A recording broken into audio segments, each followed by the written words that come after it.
No Christmas cheer on Dalal Street as the markets fall for the fourth straight day, records its biggest losing streak.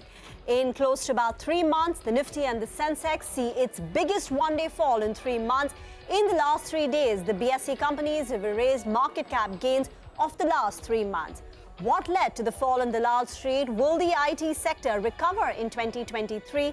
And why has Bajaj Finance's performance faltered? Hello and welcome to Editors Roundtable. I am Reema Tendulkar. With me are Prashant and Nimesh. Hi guys, it's just us and no Santa. It's a bit quiet, right? Nimesh was telling us on closing bell that even dealing rooms are quieter. And participation here on this Editors Roundtable is also a bit thin. As I say, it's just us and no Santa. No it's more Santa. Like Grinch. The whole Santa rally has just been punctured. I mean, no rally, right? No rally at all. The market is... Forget rally. It's a brutal sell-off, you know. And this 1 week has just cleaned out most of the traders, most of those, you know, the so-called new savvy investors. I mean, they've all taken a hit, not only in the trading portfolio, but even in the investment portfolio. It's been a brutal sell-off. The way mid-cap, small-cap has fallen sharply. I mean, individual stocks are down 20, 30, 40%. It's cleaned out. And a lot of the fraud, I believe, with this fall in this week, a lot of the fraud is out of the system. And so that too in the last 2 days, right? Thursday and Friday. Yeah. The pace just picked up. The ferocity of the sell-off, and no one saw it coming, right? For a while, nothing was happening. I mean, the market would sell off and then it would get bought back. Every dip was getting bought. You know, that was a very... Exactly. Actually, the bigger question is, you know, is that texture changing, right? Because one gets so habituated with the feeling that only thing to do is just buy the dip, wait for the dip and buy the dip and you'll be okay. But I think on Thursday and Friday, it has not worked. So, and you know, the other way to look at it is, Prashant, the whole of this year, we've been talking about retail inflows, that's supporting the Indian markets. That's the reason for India's outperformance. This week, panic was largely non-institutional, which means retail and HNI panic. You know, it's the other way of the other side of the coin now. We saw a lot of inflows and it was supporting the market, a withdrawal and panic, and we've seen such sharp sell-off in individual names, mid-cap stocks, you know, small-cap stocks. So it cut both ways, right? That's what people say, that it cuts both ways. The flows cut you both ways. This week has really shown a lot of traders and dealers, I mean traders and investors, that it cut both ways, and they've taken a sharp knock in this last. Although reasons are still, I'm still wondering, you know, if you wanted to identify just this one reason, incrementally what pushed things over, I'm not very sure there is that one reason, because the one answer, what I'm hearing, not as an answer but as a question mark, is it COVID-related fears, which is gripping the street? COVID has been used as an excuse, Prashant. This was coming. Nimesh, I put this out on Tuesday morning. This is on Tuesday morning that, you know, this China thing, etc. And I said, this is, and my idea was that maybe reopening trades, etc., take a bit of backseat. But for that to be used as a broader excuse for a sell-off, I mean, I don't know. I mean, the situation in China is very different from what we have here. China is in its wave 2. They reopened after 3 years. We've gone through how many waves? 2, 3, 4. So I think, you know, it's a very... Let me just quickly, for our viewers, round it up, right? I mean, the market, in terms of how things were. So, ferocious sell-off in the last 2 sessions, which is Thursday and Friday. The pace of the selling, I think, is what is unnerving for many out there. Both the 100 and the 100-day moving average, which is a longer-term trend line, that went away, that was broken. The 20-week moving average, that is also gone with the Friday sell-off, both gone on Friday. For the week, the mid-cap index down 6%, the small-cap index down 4%. Mid-cap index now for the year is negative, small-cap index is down over 20% for the year.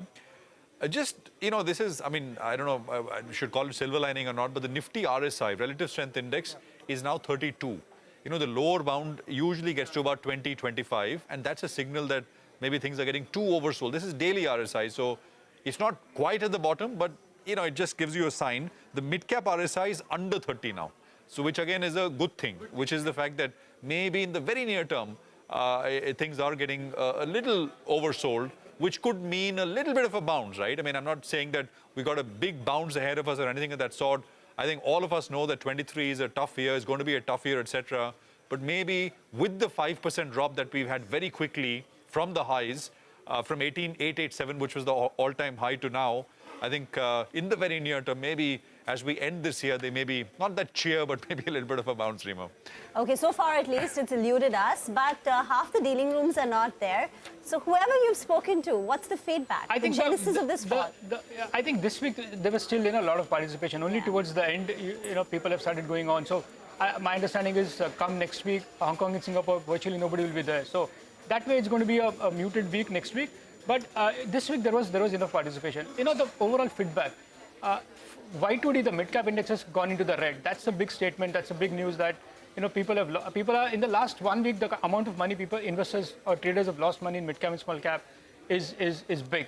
That's a big feedback. The index is down 6% this week, and Y2D, the mid-cap index, has fallen into the red. Again, what we are seeing is, this week we've seen a lot of fraud getting out in the mid-cap and small cap. Yes, we all know that the PSU bank index was the big outperformer, and there was a reason for the PSU banks to do well. But in the last leg, we saw, the last leg or the lower end of the PSU banks doing well. The float in those stocks like IOB and all is just 3%.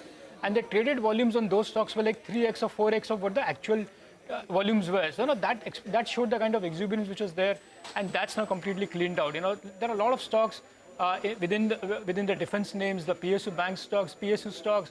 There was a bit of fraud build-up, and now that's cleaned up with this just 4 days of fall or the 5 days of fall that we've seen this week. Again, the big important point is one good data that I've looked for this year, calendar year 2022. Reema, if you look at global markets and in India, FIs have sold $200 billion in China. They've sold $43 billion in Taiwan, and FIs have sold $16 billion in India. And with this fall that we've seen, the markets have corrected, shaved off by 6% from the top. The next year, early January, you're going to see the fresh allocation for the emerging markets, which will include India as well. So maybe the feedback is, while you might see a bit of a retail panic, I think this time the early start of next year could see that getting replaced by the FI money. So because they've sold so much, it looks like the FI money can come back in early 2023 if there is a fresh allocation for countries like India. And because of the correction now, valuations slightly have become little interesting as well, little attractive as well for the Indian market. So that's something one needs to watch out for. So the fresh allocation next year will be important. But the fact is, this week has seen the other side of retail money, wherein a lot of fraud got cleaned out, a lot of mid-cap and small cap. Traders have taken a lot of hit this week in terms of their trading position. So a lot of fraud is out of the way. But I guess next week could be a little softish. But I think the early January FI flow will be very important to watch out for, and that can set the tone for the Indian markets. The PSU bank point, right? UCO Bank tripling in 3 months, I guess was the sign of Exactly. things, right? And this week down 20%. The way investors were going down the curve now, that was giving a bit of an indication that there is a bit of froth now building I remember up UCO in used Indian to have, markets. of course, all of that has changed, but I still remember it just at one point had 20% gross NPAs. Yeah. Now, of course, there are different, but still tripling in 3 months. It was just quite something. But, the one hope, Reema, that we have in 2023 is IT, because it is a large sector, it is down quite a bit. I spoke to Nair recently who said that buy into a US recession and systematically buy IT stocks. But you have something for us. Yes, so the Nifty IT index is down 25% this year. It's the biggest sectoral losers in our market so far this year. Right now, the question that a lot of people are asking is that have IT stocks corrected enough? Should one buy into the downturn? The downturn may last for the next 6 months, 3 months, 9 months, who knows, right? But is it now presenting an attractive opportunity, or do you think IT stocks can fall some more? So first, here are the numbers. This year, Nifty IT index is down 26%. But bear in mind that it comes on the back of 2 very solid years.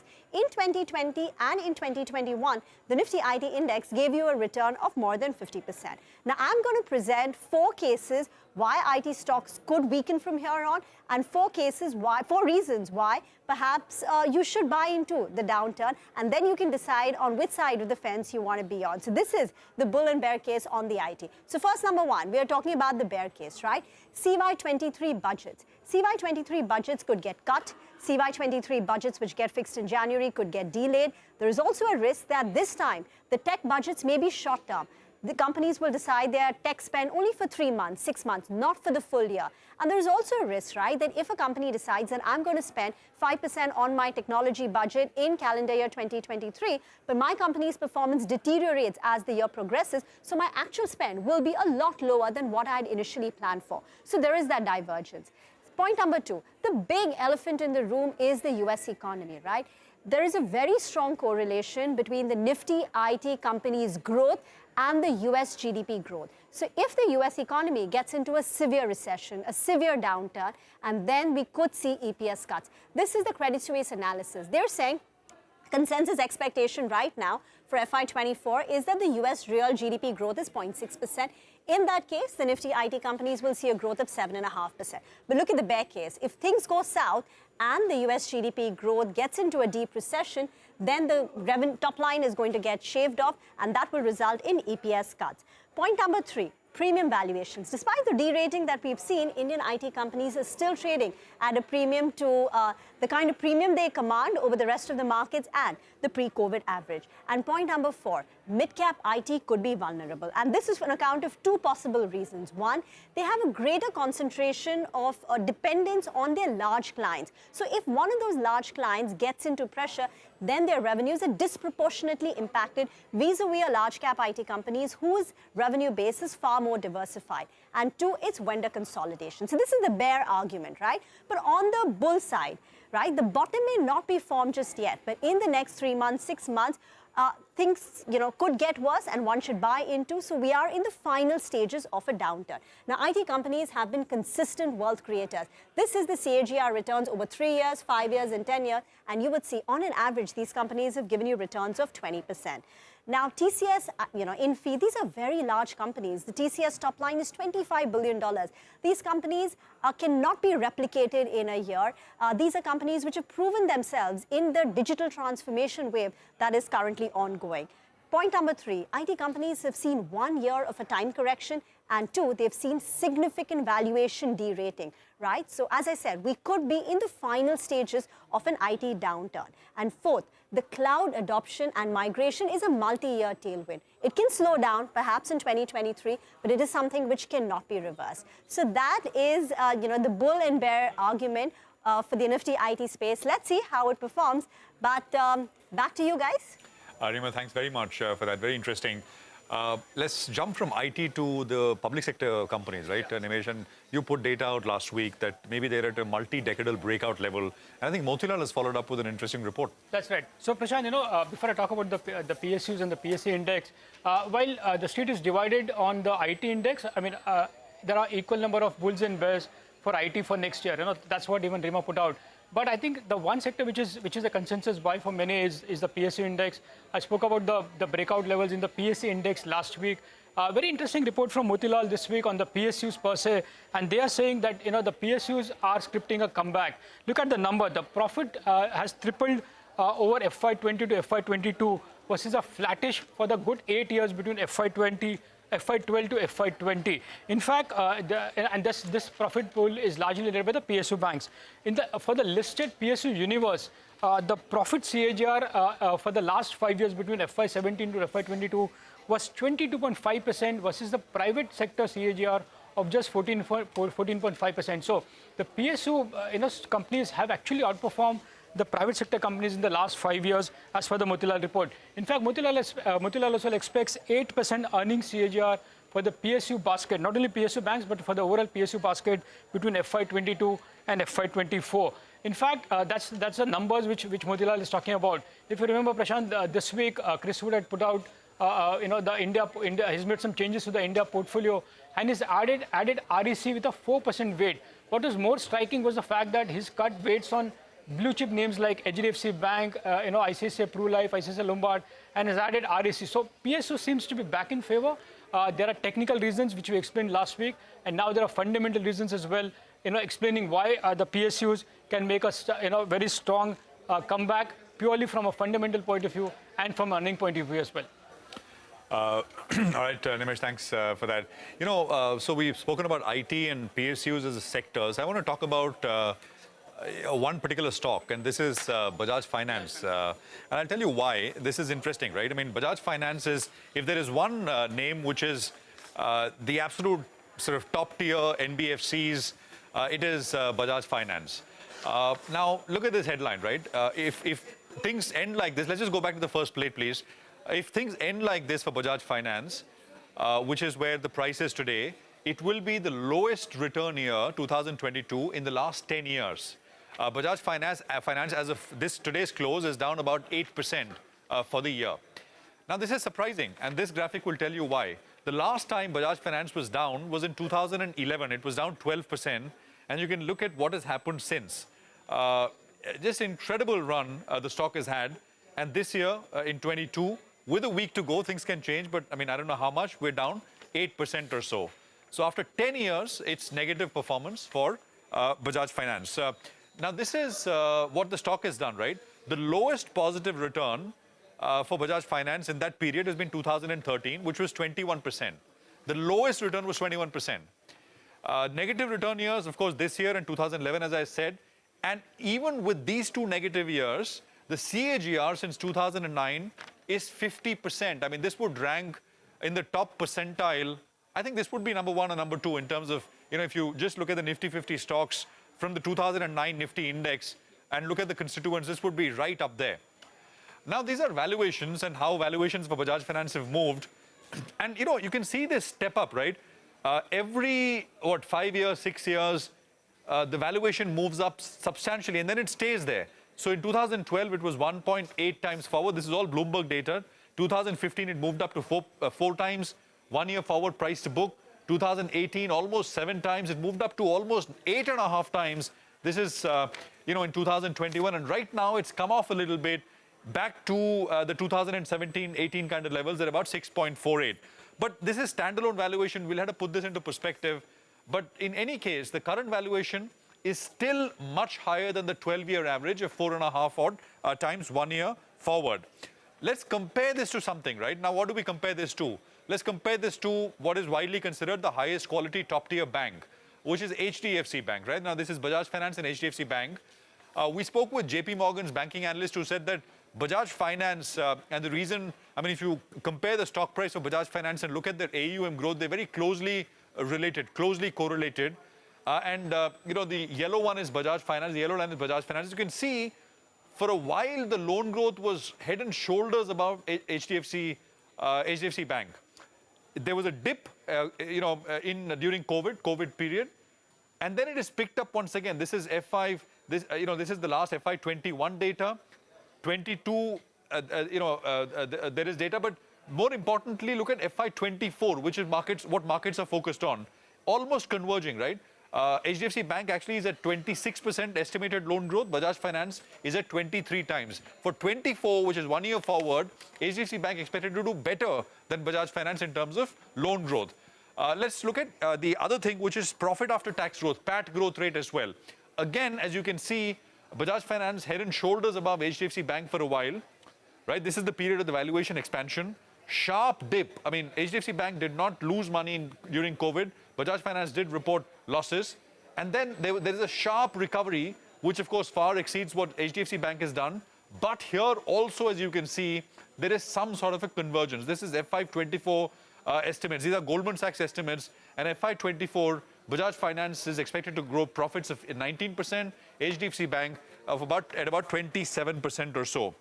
So in both parameters, for 24 numbers, HDFC Bank still beating, which is a much larger entity, by the way, to grow at that rate and beating Bajaj Finance, I mean, quite something.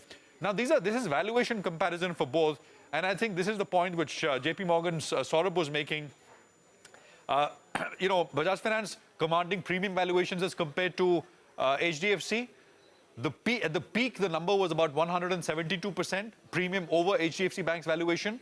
It's come off to 122 odd %. But given the fact that valuations, and these are 1 year forward, given the fact that on both loan growth and profit after tax growth, HDFC Bank is still behind, Bajaj Finance is still behind HDFC Bank for FY24. I mean, you know, would you want to pay that kind of a premium? I think this is the kind of question which the market will pay attention to. I just want to leave you with what next, a couple of points. Bajaj Finance saw loan growth slowing during COVID. It's picked up, as we just showed you. Rate hike impact is not going to be as big because of the absolute high net interest margins. We saw that in the second quarter numbers which Bajaj Finance reported. There is the digital aspect of it, right? The app is already live, but the management has said the full app rollout will be by March of 23. It's expected to show up in a big way in 24 numbers. And of course, on the flip side, there is intense competition. As compared to 5 or 10 years back, the amount of competition from lenders of all kinds, fintechs, etc., is much higher. So are we in for a more normalized 25-30% growth rate for Bajaj Finance, or from the 40, 45, 50% growth that we've seen? Although I have to say, whoever over a longer period of time has bet against Bajaj Finance's performance has proved to be wrong. So history and empirical evidence points to the fact that maybe 23 we will see at least a better performance as compared to what we've seen this year so far. Back to you guys. Very interesting, Prashant. We need to get into a very short break, but we'll continue talking about the markets. We'll also invite Mihir Vora, CIO of Max Life Insurance. Welcome back. You're watching Editors Roundtable. As promised, we've got Mihir Vora with us, CIO of Max Life Insurance. Mihir, great to see you. First, what happened this week, right? What explains this kind of sell-off that we had? I think it's just one of those days where, or weeks where we are reacting, probably overreacting to global events. Okay. People are saying COVID and all those kind of reasons, but last couple of days China is actually up, where COVID is supposed to be spreading. So maybe a bit of year-end lack of buying from FIIs, a couple with people squaring off their books. That's what it looks like. So no reason for the markets to sell off from here on? Well, if you see from the global perspective, I would, if I was a FII, if I was overweight India, then I actually done pretty well, and towards the end of the, if I were a hedge fund, towards the end of the year, I'm going on vacation on 24th, I probably want to square off my books and cut some overweight in India. That's what's probably happening. S&P is down 20% for the year in the US, while we are still flat. So there is some money, to be taken off as far as profit booking is concerned. Mihir, are you getting a sense that the retail investors are now panicking? Because, this week fall largely explains non-institutional activity picking up, and that's the reason for a sharper fall. I know, the SIP money is very sticky, the EPFO money is quite sticky, but the direct investment money which retail investors are putting in, are you getting a sense that that's now getting questioned and that's now getting withdrawn as well? Maybe a bit of that, because if you see the sharpest fall has not even been in the mid-cap index. Yeah. It's been in the small-cap index. While the Nifty is, say, plus 2% this year, the small-cap index is minus 20. So a little bit of capitulation maybe there in some of the counters. Also, it's kind of natural that in a rising interest rate scenario, the smaller companies tend to get hit more. And that's probably one of the reasons why we've seen in the last 2-3 months small caps not performing, because cost of funds for them actually is very sensitive. Actually, 2022 has been an extraordinary year, right? It's a very abnormal year because we took it because the market outperformed so much, ignoring what is happening to the rest of the world. And it happened over and over and over again. It never fell, right? It fell one and then there was a sharp recovery. Even more versus the other markets. Correct. Absolutely. So we took it to be normal. I mean, this is the way the market is always going to be. Maybe that kind of changes a little bit as we head into the next year, 23. I mean, I wouldn't make that conclusion just on the basis of the fact that we've fallen from 18,800 to 17,900, because just 3 months ago we'd seen a similar kind of move. So these 6%, 7% moves are not to be taken too seriously. You're not used to it. 6% moves. Well, at the cost of being beaten up on this kind of a day, it's a healthy correction, I would say. But you never know, yeah. IT bull or bear? IT, I'm negative because I'm more. But buy into the weakness? No, I would rather buy into the domestic stocks which have fallen more. Some of the financials have fallen quite a lot in the last couple of months. So I'm more bullish on the domestic recovery thing. So, exactly. Within financials, will you look at PSU banks after the fall? PSU banks, again, for me, is more of a tactical play. Okay. If it's a 3 to 5 year buy and hold call, I would still stick to the private sector banks. But yes, those valuation gaps sometimes tend to get extreme. So when the private sector banking space, if it's done 100% and the PSU banks have gone up only by 20%, then you will see 20-40% move in that space too, just for the valuation part. Bajaj Finance have presented some data that interests you? Can't comment on specific stocks, but in general, I would still go for private sector banks versus NBFCs given the funding costs. Okay. The last time we spoke, you kind of sounded that you are exploring new age tech companies. Yes. Has anything changed? Have you bought anything? I think in the last couple of months, things have become even more attractive and we are nibbling into the space. You've started buying? Yes. Anything else, Mihir, apart from financials, new age? See, my hope and fervent wish is that industrials do well. Because unless the industrials, investments, capex cycle picks up, we won't go to 7%, 7.5% GDP growth rate. That has to pick up, including real estate. Right. And valuations are still very attractive in this segment. So with a little bit of trigger, you can see huge outperformance in the capex, industrials, engineering, construction, those kind of things. One last word, defense. I think that was a space you were interested in. You were optimistic, bullish. Stocks have doubled, right? But it has corrected sharply now in the last 1 week. Yes. So the stocks are down 15-20%. Yes, but that's, I think, a secular story which has just started in the last couple of years that can last for many years. Right. So it's basically a sometimes buying opportunity I at would lower think levels. so, yes, yes. Thank you so much for dropping by, Mihir. Always and a we pleasure. find that we hope that you find easier traffic on your way out than on the way in. Mihir was supposed to be with us earlier at the start of the show. But this seemed like a rapid fire, right, with him? But thank you very much, Always Mihir, thank for you. packing in a punch. And season's greetings to you, You too. your family and everyone Absolutely. at Max Life Have a Insurance. great 2023. Happy investing. Happy. Well, with that, it's a wrap in this edition of Editors Roundtable. Hope you enjoyed it. Thank you once again.